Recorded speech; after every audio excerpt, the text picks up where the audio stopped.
What is going on, everybody? Chase Crawford here with another episode of According to the Internet, joined today by the one and only, the only shooter left, That's Marco right. Thomas. What's up, dude? Oh man, you gave out my government again. Gave it, You gave it away. gave it out, you know. I know you got papers, so we'll try to Yeah. lay low. We're laying low here on the west side. You don't know me. You don't know my name. Like if you call me shooter or only shooter left, you probably don't know my real name. So that's good that you know my real name. Yeah, we've been boys, though. How long have I known you for? It feels like forever, honestly. Like once you get involved with you, like it's, I don't. Is that a good thing or a bad thing? like not a bad. Like once you meet you though, it's like fast paced. It's like yo, we're doing this. Yo, we're doing this. Yeah. Hey, you want to fly out to or drive out to blah blah. Yo, we got this event coming up. It's like all that's done in a year, and you're like, I've known Chase for 3 years now. Bro, imagine how the past 5 years of my life has felt. I feel like I'm 30 sometimes, honestly. Yeah, Like I'll get back from I can only imagine. like I'll get back from a week in LA or something and just feel like I've aged so much just because of like, dude, traveling, in my opinion, dude, traveling will kill your body. Like every time I travel, I get sick because like I just don't take care of my body enough, I guess. I go like that's the thing. I travel and I drink and it destroys my immune system and then And it comes I'm with the sick. parenting. You're a parent and you're traveling. Like Yep. yeah, you gotta like squeeze some exercise in there. Nah, bro. Nah, bro, no exercise. Bro, I played in my high Just pick school. up your daughter and just put her down. Pick her up again, put her down. There you go. I played in my high school's alumni soccer game on Friday. Oh, Today's Tuesday, and my body just now feels normal again. That was like the first time I had ran since the last year's alumni. Oh my game. God. Yeah, and I probably ran not even 2 miles that whole night. I just work out by myself because I'm that guy. When we play sports, all the old guys get together again. When we play sports, I'm that first guy that gets injured. And last year we did our turkey bowl.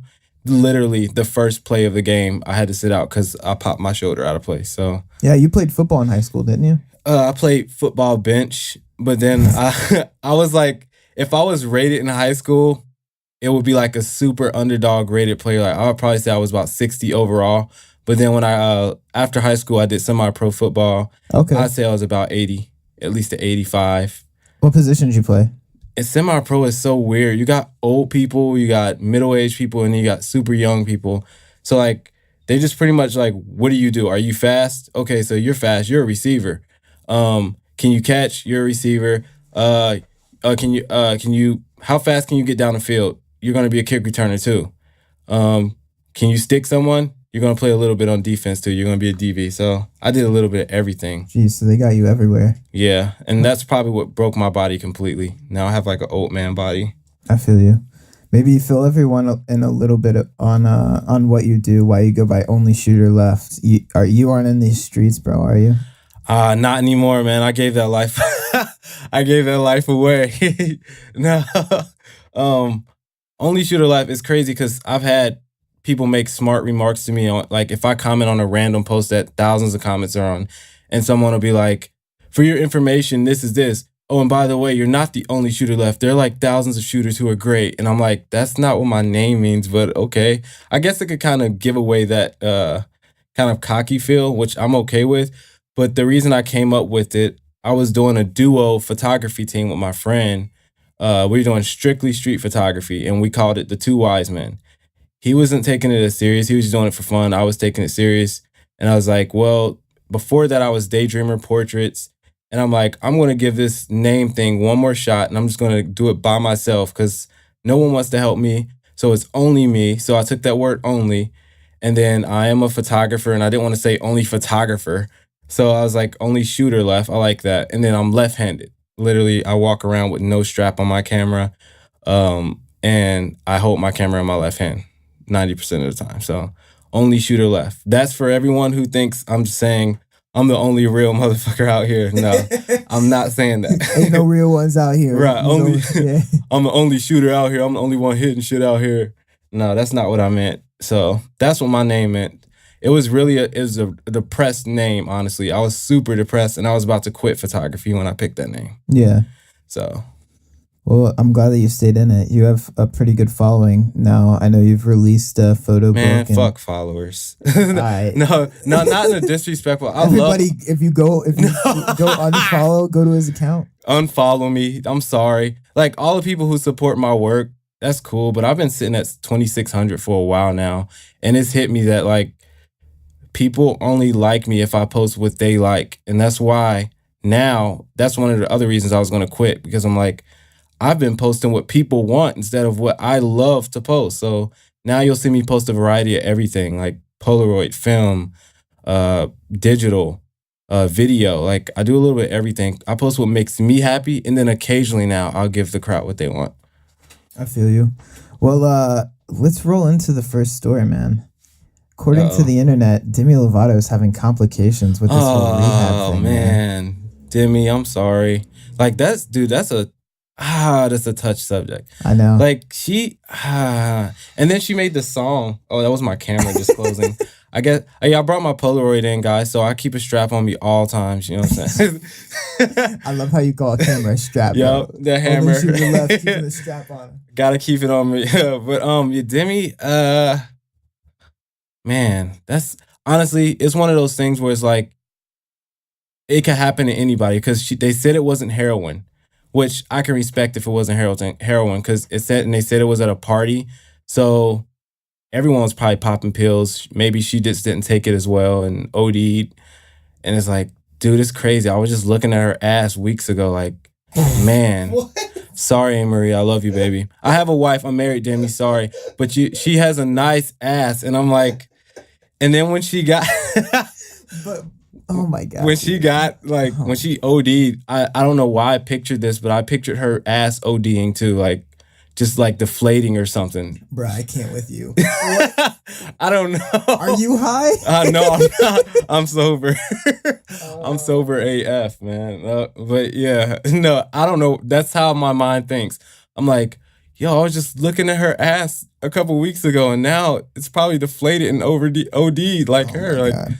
Did you hear that she was doing meth a couple days before she OD'd? Meth? I did no. Bro, was that confirmed? Like, yeah. Wow. I heard that and I was like, damn, she's not just a crackhead. She's a crackhead. Oh man. Like you know what I'm saying? Like she's just trying to get any fix at this point. Yeah, and the song.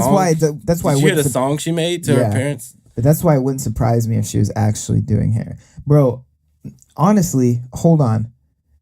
She released that song, and for like her label to even back that release, bro, that's kind of a shame. Like they should have found her help at that point. Yeah. Like, you know what I'm saying? Like, do you feel like that was potentially a cry for help? And it's all music. I feel like all the artists are making a cry for help in their songs. Like, look at X. I mean, he's given so many subliminal messages and told us so many times that basically, I'm probably gonna die. But if before I die, I want to make an impact, and boom, he dies and he made an impact. And then she's saying, "Mommy, sorry, and Daddy, I'm not sober anymore." That song comes out and then she ODs. Like, it's more of, okay. I feel like everyone's more worried about likes than actually like helping people. Yeah. They're not really they're listening to the song, but they're not listening to her. Exactly. She wrote it for the cry for help, but I think we hear it as, oh, Demi just made another song. It's beautiful. Mommy, I'm not sober anymore either. I'm at a party right now getting drunk. So it's like, yeah, that's how we see it. We see a different perspective. Like, I don't know. The OD thing though, that's how is she gonna recover in her career from that now? Like, she's gonna have to go Eminem and just make really crappy music now and just I have a feeling she won't have a problem rebounding. We'll see. I don't know. I hope her ass is un-OD'd bro, now. Oh my God. You were like trying to live off that line right now. What do you think about the reports of her being like revived with Narcan or whatever? I know around here that's a pretty like hot topic. Yeah. So we live in Cincinnati, and we have this guy here who goes by the name of Sheriff Richard Jones, and he is just, sometimes I feel like he's just saying things to get in the headlines because he's literally the only county sheriff I've ever seen in national headlines. But he just says things like, just let him die, let him lay on the streets. How does he die. still have a job? Because He's like their social media guy, isn't he? Like their social media sheriff. I mean, just because like people can get behind that, because I don't think that there's any empathy for, at least around here. I mean, I'd go as far to say around most of the country, I don't think that we have a lot of empathy for others and what they're going through, whether it just be depression in general or any type of drug addictions. And you know, I do understand that, like, you know, although scientifically or medically or whatever, we diagnose addiction as a disease, you know, many people see that as a choice. I see both sides of the argument. I'm kind of undecided on that argument, honestly, because, you know, one token, I do think once you're addicted, like, you can't stop. It's literally a disorder in your brain where you can't stop thinking about that. But I also think that in the beginning it was a choice, and like, if you go into it knowing that that's a potential outcome of that choice, maybe not make that choice, right? So I'm somewhere in the middle ground, I think. Everything is mental. Like, I'm addicted to candy. Yeah. And it's like, I'm addicted to coffee. I'm addicted to caffeine, exactly. right? And it's like, if your doctor told you tomorrow you need to lay off the candy, are you gonna, like, obviously your body's gonna be like, yo, put some sugar in me, put some of that good stuff in me. But you control your mind at the end of the day. And it's really like, are you weak or are you strong? And it's like, I'll take weeks off of eating candy sometimes, just to prove a point, like, yo, you do know I control this body, right? Like, just to prove to myself, like, I'm in control of my mind and myself. So it's like, I wonder if it's that easy for drugs too, because drugs obviously are way more intense.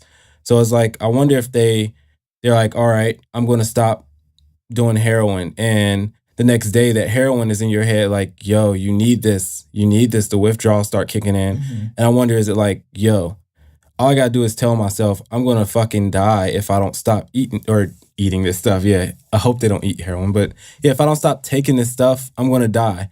But then they're like, screw it, if I die, I die. But I want that high. No, I feel you. I mean, I just think addiction is a crazy thing. We see, especially in Cincinnati, we see people on the streets all the time just looking for their next fix. Can I get $1? Yeah, bro, that's the hottest question around town. It's for the bus. Yeah, it's for the bus. It's for the streetcar. Yeah, right. But yeah, man, it's just sad. I think the whole situation's sad. It's easy to joke about. It's easy to make light of someone else's tragedies, especially when they're in the public eye. But I think just overall, as humans, we need to try to do better with empathy. I know, like, people come here probably looking to laugh, and we're expecting me to make crack a joke about her. But it's like, bro, it's like kicking someone while they're down. I'd rather make a joke about, like, literally anyone else right now. Donald Trump, he's like the no, bro, we're not talking about Donald Trump on the podcast. He's anymore. Like, I'm sorry, he's at the top of the list when you say you want to make fun of somebody. He has to be like that go-to guy, bro. But it's such an easy target. It is. It's so easy. Like, him or his wife. I'm sorry, like, his wife is a joke. He's a joke. But, like, I feel sorry for his wife because she could back out at any time and maybe start her own thing, and she could go against Trump. I think they're separated right now. That's my conspiracy. That's here we are so talking weird. about Trump, dude. Okay, let's get off the Trump topic. All right. Yeah, no. I don't know. I'm sorry I did that. It's all good. Bad Marco. So listeners of the show love this ritual that we do called Small Town Shout Out. What small town are you bringing to the table today? What small town do you want to give a shout out to? Small town. I'm going to say Akron, Ohio. Akron, Ohio. Is that pretty small? Is that small enough? Yeah. I mean, I feel like it's not a nationally known town unless you're a LeBron James fan. Yeah. It's definitely like not known. I didn't know about it until I had family there. Guess now is the time where we guess the population of Akron. I'm going to say 3,000. Just hit 3,000 on the dot. Bro, I'm going to say 75,000. 75,000. Have you ever been to Akron? I have, and I don't know. Maybe are you talking like the burbs, or are you talking Akron proper? I'm probably kind of speaking like because my Bro, aunt was out there. 3,000 is like a fourth of the size of Monroe. I don't know. When I was just in Akron, I seen a lot of the same people and same things like stores. Maybe we just didn't branch out that far. So my vision when I saw it was about 3,000. But okay, if I had to guess bigger, I'm gonna go stick with your number. You sure? Yeah. Is 3,000 a good number? Sure. I probably saw about 3,000 people. All right, I'm gonna look up the population now. Akron population. Wait, hold on. No, I don't think that's accurate. That's for the whole county. The population of Akron is 197,000. Oh wow, I was way off too. I was way off. I never would have I got to see Akron more of It's Akron. It's the 119th largest city in the country. I didn't know that. Would have never guessed that. No. I thought Akron was actually one of the most small. I guess one of the reasons I thought that was just because I didn't hear about it until my like some of my family moved there, and I was like, I never even heard people talk about Akron. So to me, it must have been a small time thing. So, which town do you think's bigger, Youngstown or Akron? I'm gonna go with Youngstown because I don't really go there that much. So I'm just taking a guess out of there. I was gonna guess the same thing, and Youngstown has 65,000 people who live there. Okay, wow, that's I would have crazy. been closer. Yeah. They've seen almost 100,000 people leave the town though over the past 20. What's going on in Youngstown? Nothing, and that's why people are leaving. Is it just grass and trees? Look, a lot of people. It's easy to say there's nothing going on in Youngstown. I actually shot a movie there this January, and it's really like met some of the coolest people. Got to see some cool things. I think cities are just. It's easy to see like declining business or declining whatever. It's easy to see anything in a negative scope. Yeah. Right. You can see Cincinnati and be like, oh man, just a bunch of homeless people in a streetcar no one uses. Yeah. But if you look at it and you actually spend time with the people and come to it with an open mind, like, dude, Youngstown's a pretty dope city. I'd go back there again. I have to visit to see that for myself again. Speaking of which, there's actually an amateur boxing event going on there this next weekend called Rough and Rowdy. You heard of it? I've heard something with Rowdy, but I don't know if that sounds like something that would be for girls playing in mud or something. No, it's backed by Barstool Sports. Are you familiar? So it's men fighting. Yeah. That sounds super I think girls girly. are in the, like, girls box each other too. Rough and Rowdy. I'm going to get rough and rowdy with you. And this is not advertised at all, but it's a they have 40 fights on the card this Sunday. All amateur boxing matches with people fighting out their personal beefs with other people, right? Oh, I know what you're talking about. I seen that on Facebook. Yeah. Yeah, okay. Yeah, they got some good knockouts. Yeah, last they time, got because some it's people that don't know how to box. It's just they people just street fighting. Yeah. And it's essentially street fighting with a lot of alcohol and just a judge in between you. But yeah, dude, it's $16 for a ticket. No, for pay-per-view for 40 fights. Oh wow, that's cheap. Yeah, I wonder how much they get paid to beat the shit out of a person. I'm sure they get paid nothing. They just get paid the glorious victory or just a terrible. They get to fight in the sold out Cavelli Center. I mean, I'm sure that's like 5,000 or 6,000 people. Even if I had confidence I'll beat win, somebody, I'd back out just because I'm like, if I lose, all these people just saw me get my ass kicked, and that's going to be the print on your forehead. Like, oh, that's the guy who got his ass whooped in Youngstown. Yeah, no one wants that title. The headliner is Pride versus Prejudice, though, right? They're having this gay guy that works at Barstool fight this convicted felon.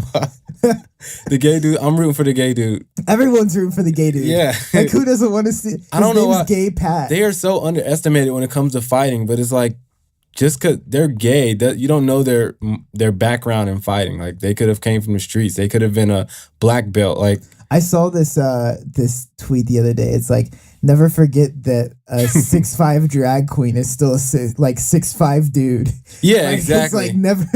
Yeah. Still have that manpower. Yeah, exactly. And is it? And what's I want to know the guy's reason for wanting to fight this gay guy. Like, is it because he's gay? Because if it is, then I'm definitely rooting for the gay guy. I think it's just a stage thing. It's stage, if okay. I'm being honest with you, I think it's just a stage thing.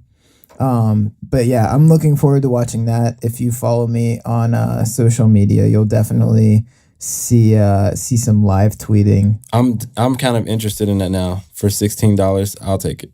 Yeah, I mean, who wouldn't? Cheap entertainment is. Is that the main event? Yeah, Pride versus Prejudice. Yeah, so there's 39 fights before we get to that. I want Trump to just... Okay, never mind. Dude, I'm doing it again. What Look, he's a virus. I swear, he's a virus. Honestly. I swear, like, think about it. We didn't even talk about Obama this much. Bro. We didn't even... still talking about it. Okay, I'm going to stop. What? I got to pull a Kanye. Like... No, but Cambry? Oh, Cambry. Yes, it's no longer called a Kanye. It's a Cambry because she topped it. Like, oh my gosh. I know. I'll play the video over the mic for those who didn't see it.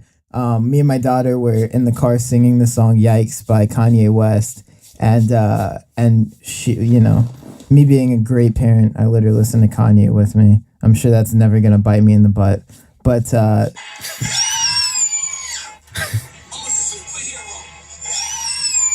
yeah, it's. I don't know if you could hear her screaming in the background, but that was her screaming to the part at the end of the song when he's like having that mental freak out. And it got some likes in the Kanye community. It got more than some likes. That thing went viral and it's still going, really. Yeah, I mean, it got 80, 90,000 plays. Pretty good for, not too bad for a 3-year-old. Yeah. I saw a unmutual friend retweet your daughter. Really? Yeah, and I was like, okay, yeah, it's for sure now. She's viral. That's crazy. Yeah, that's how you know, like, when you see, like, someone actually sent me, like, a similar text. They were like, I just saw you pop up on my timeline from someone, like, I know that you don't know. Yeah, exactly. Like, and I was like, yeah, that's kind of dope. Yeah, it is. You're just waiting for the main guy to share it now. Just one guy. Bro, if Ye shares it, I'm a freak out. I tagged Kim because I knew she shares more stuff than... Well, Kim checks Twitter more. Yeah. And since like we're both verified, I show up on her tab or whatever, her verified tab, and I was like, yo, if anybody shares it, it'll be Kim. I was like, yo, what if at Kim Kardashian sees this, trying to be like sneaky and sly? I think most people knew my intentions with that tweet, trying to get a Kim retweet. When you first sent me that, I was like, why is your daughter so cool?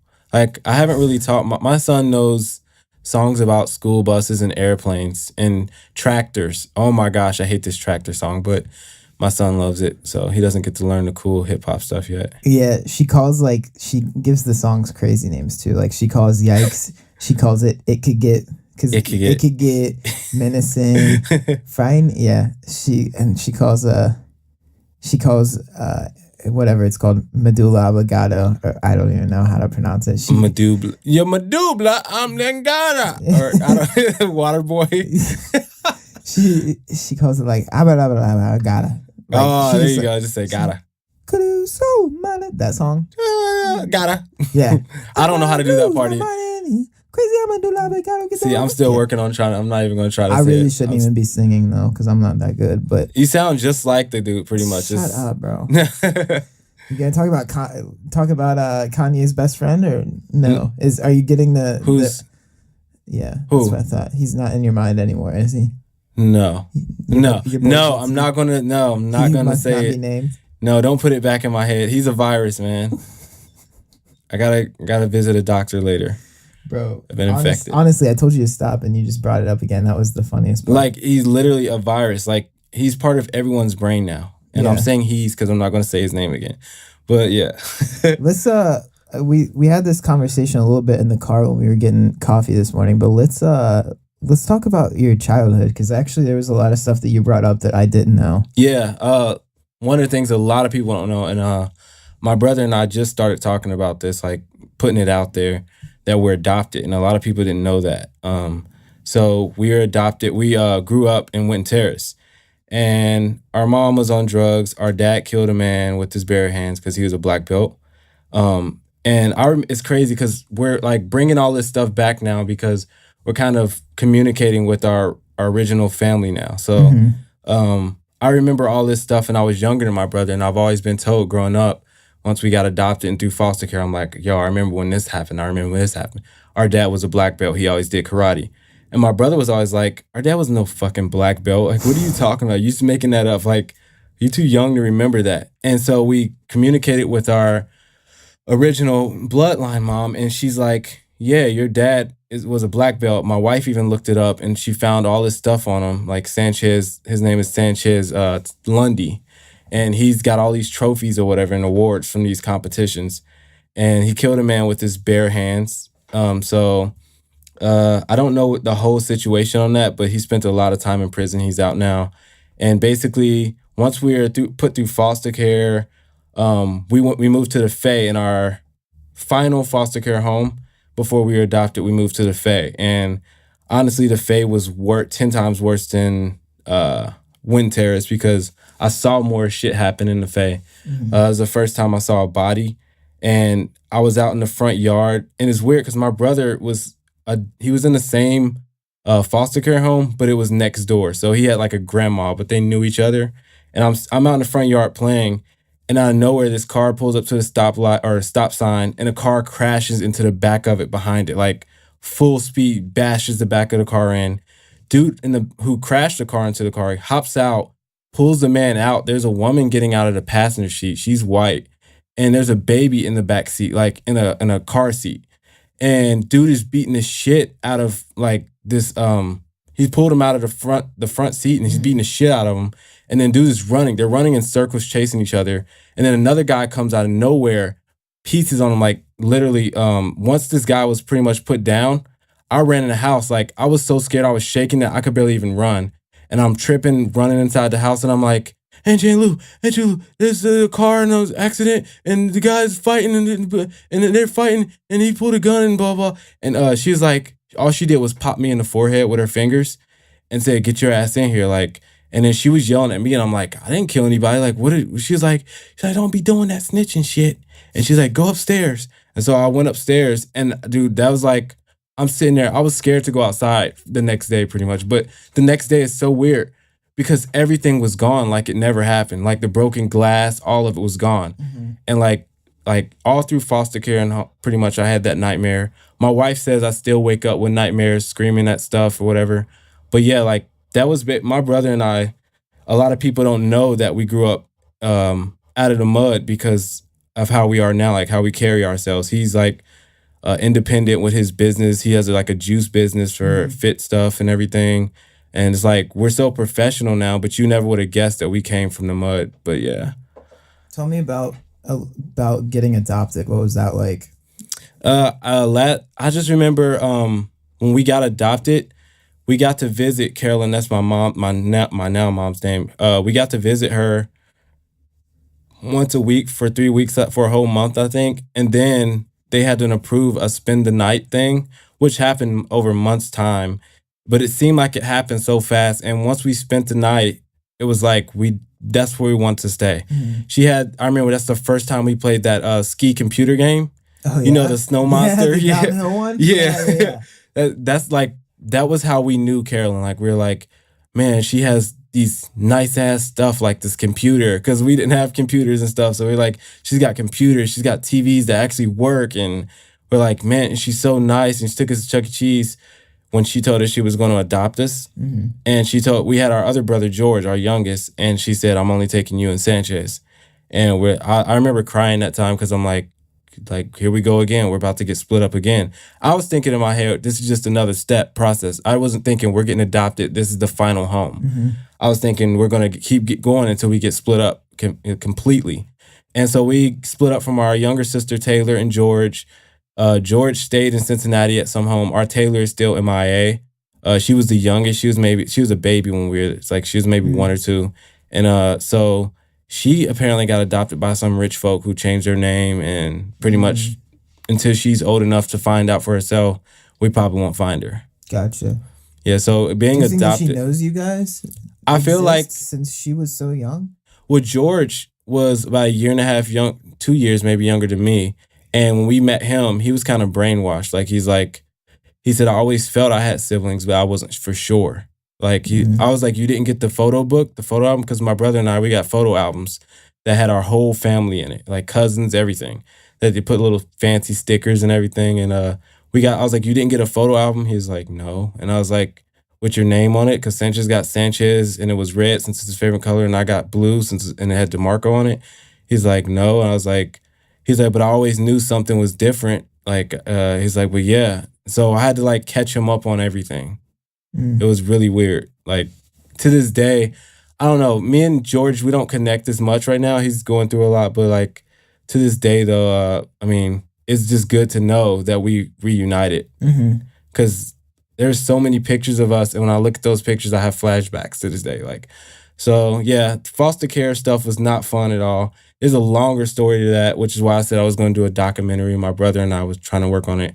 Like, there's abuse in it. There's all kinds of stuff. So, yeah, foster care is no fun. So anybody who, like, goes through it, when I hear someone, like my wife, she wanted to adopt So now's not the good timing. You know why. And it's like, but she wanted to adopt. And that's long term. Eventually, I want to too, because I want to save a life. Because I really, even though it was a rough road, it really saved my life. Yeah. So tell me about the family that adopted you.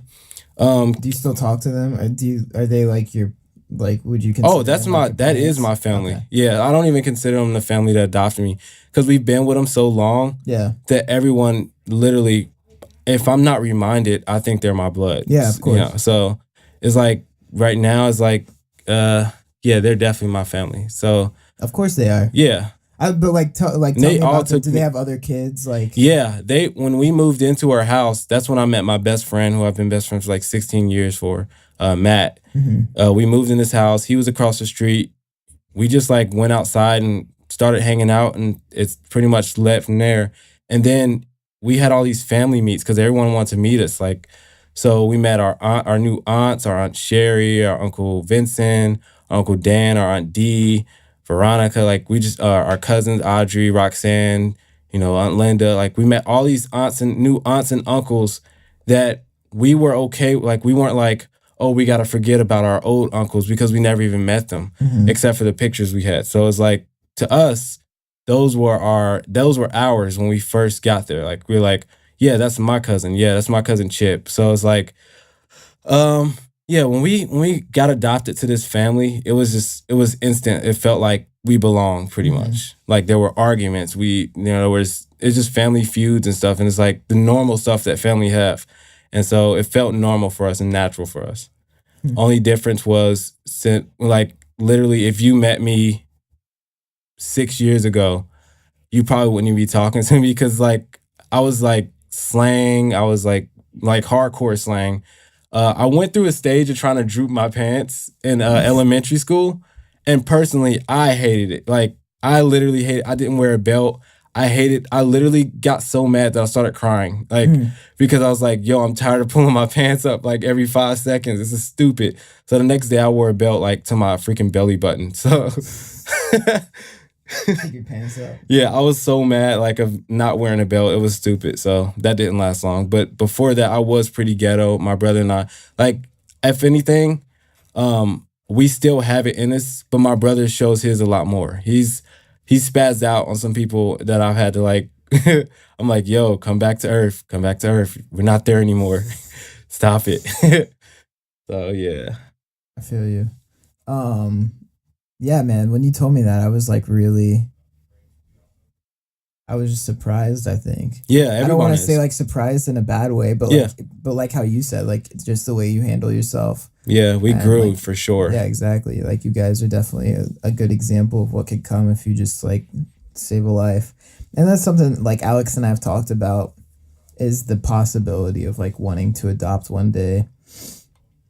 And like, cause like I'm not opposed, she's not opposed, but I feel like a lot of people just like, when they think of adoption, like, they think they have to go like overseas and save some kid from like, starving to death, I guess, is like the best way, I guess. I just don't know the mindset. Yeah. And so like, I don't want to offend anyone by saying it. The crazy thing is, like, because like, here's my thing. If you're adopting a kid, it doesn't matter, in my opinion. Like, if you go overseas, like, I believe that no matter where you adopt them from, you save them from something, right? You either save them from like a lifetime of poverty, or like in your case, you just save them from being tossed around and split up and that type of deal. And you kind of give them something stable, and you give them a family environment, right? Right.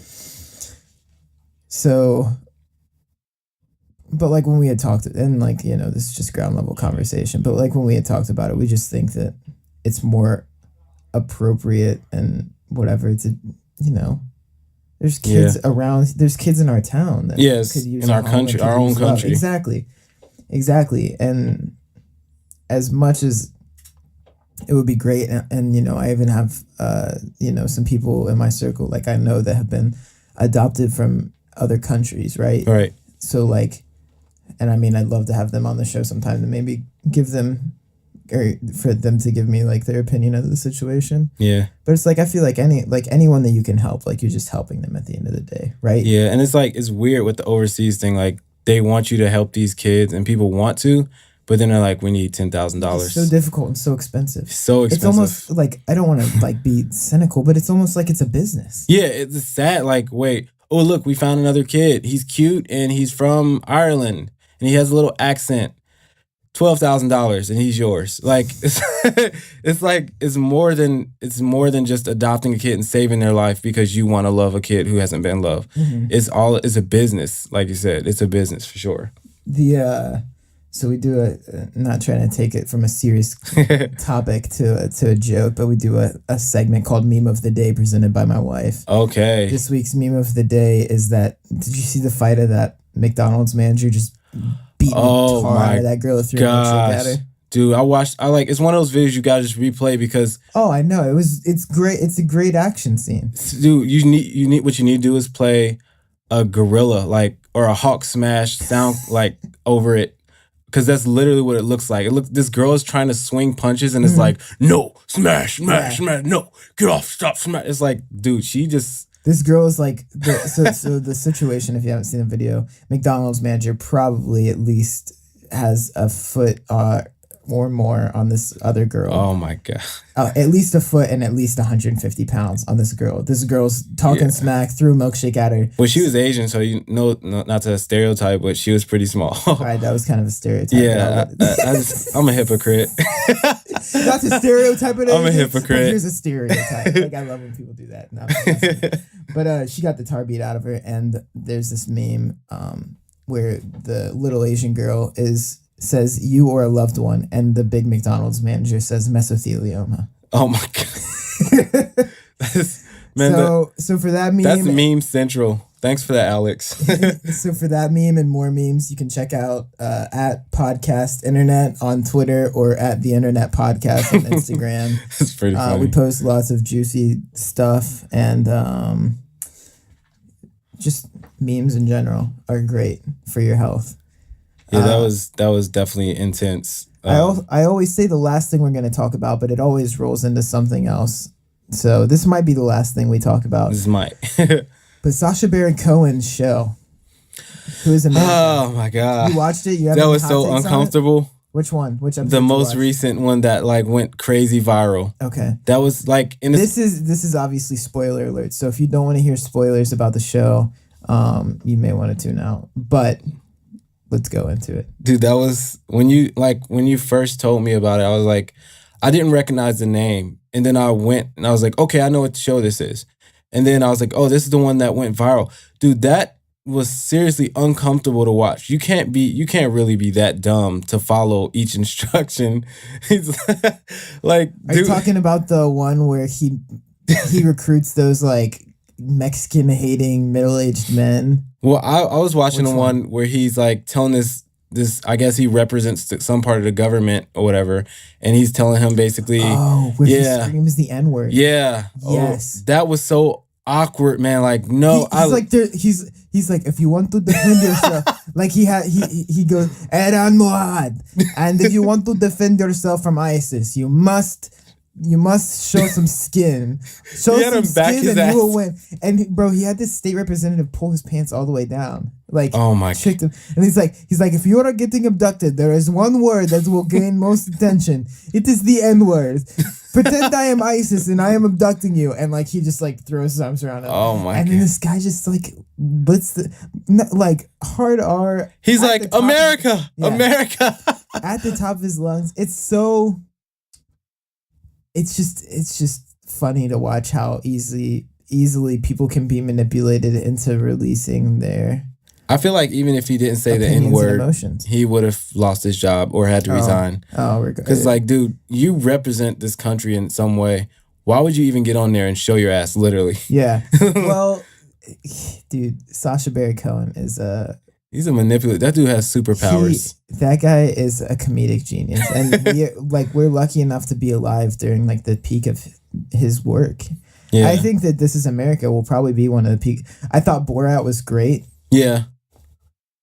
I thought Bruno was all right. I wasn't too into Bruno. Was weird. Bruno was kind of unwatchable. Yeah. Just me. It made me uncomfortable.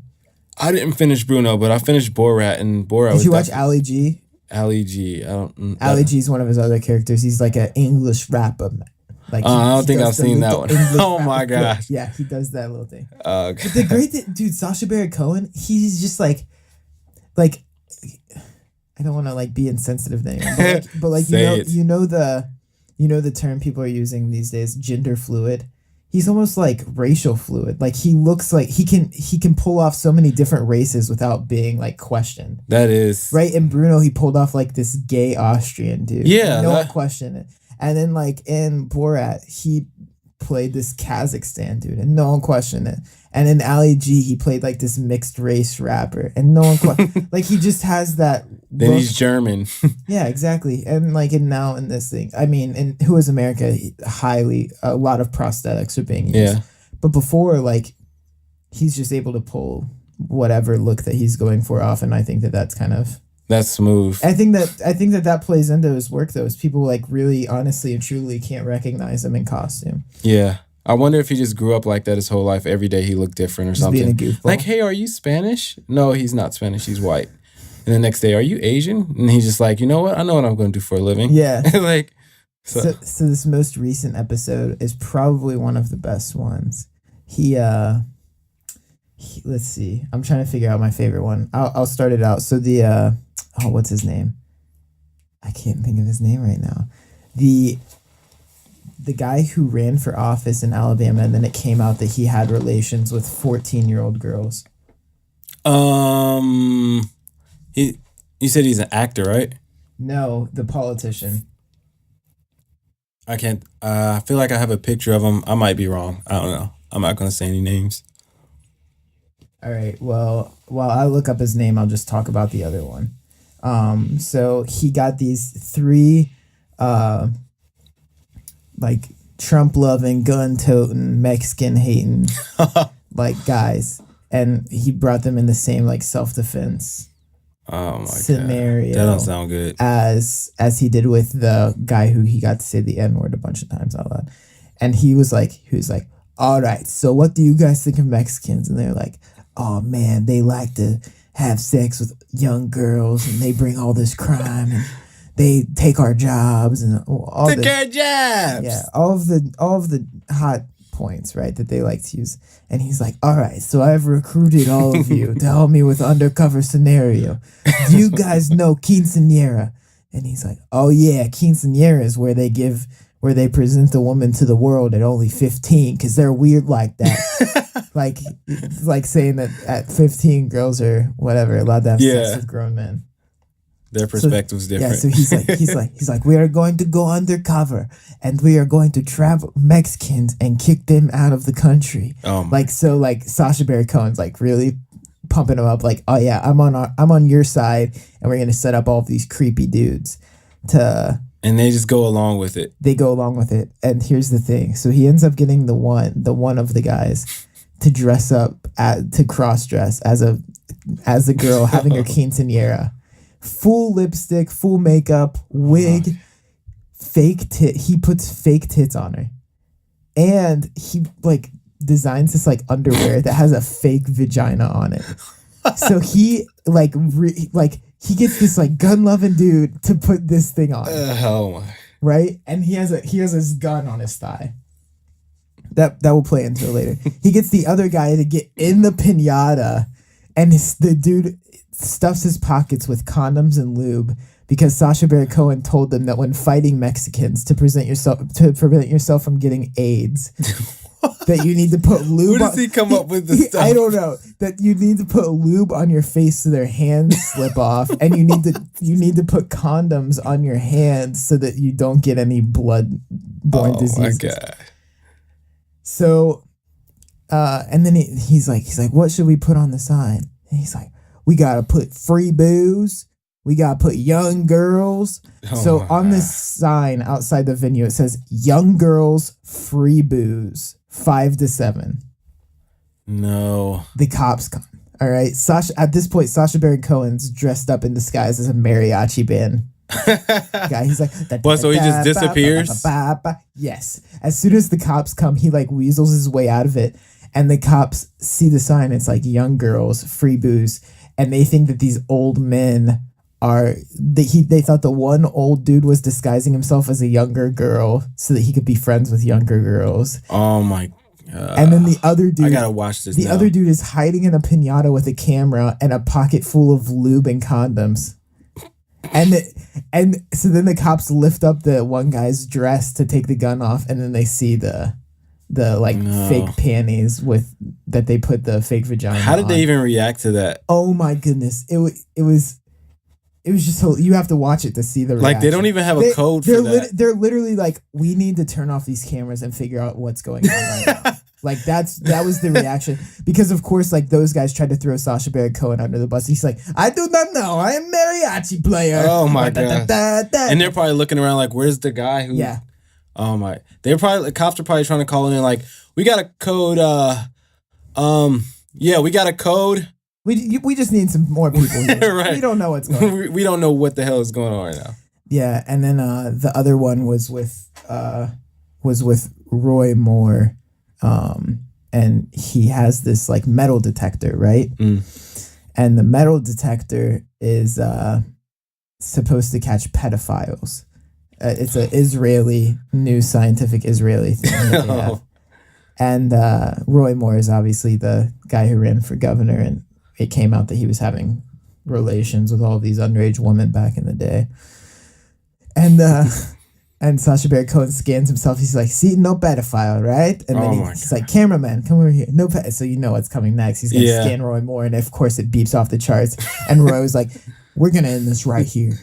And he's like, why are you mad? I have new science. Like, he's like, keeps rubbing him on his way out the door. Yeah, it's hilarious. I have to really like take some time to sit and watch more episodes. I literally bought a Showtime membership just to watch the show. It's only like $15 a month. Shout out Showtime. This isn't sponsored either. Rough and Rowdy and Showtime, dude. They both need to pay me. Oh yeah, you representing. I know, but yeah, some type of discount. Where can people find you, and what do you have next? Next I'll be at the ADC Art Show. That's in October. Where's that at? In Cincinnati. That'll be in Cincinnati. I can't give you the address because I haven't learned about Heart yet, but you can go to adcart.com. adcart.com. All my social media platforms are under Only Shooter Left. No spaces, no silly underscores or anything, just Only Shooter Left. And that's pretty much it. I post a little bit of everything, film, photography, 35 millimeter, Polaroid, all that crap. So, that's what I do. I shoot people. Hey, man. Appreciate you coming on, talking about your life, and make sure that you drink milk out of a cow's titty. That's all we got for today. Some calcium. Get some calcium from a cow's titty. Yeah, bro. All right, I'll do that later today with my son. All right. All right.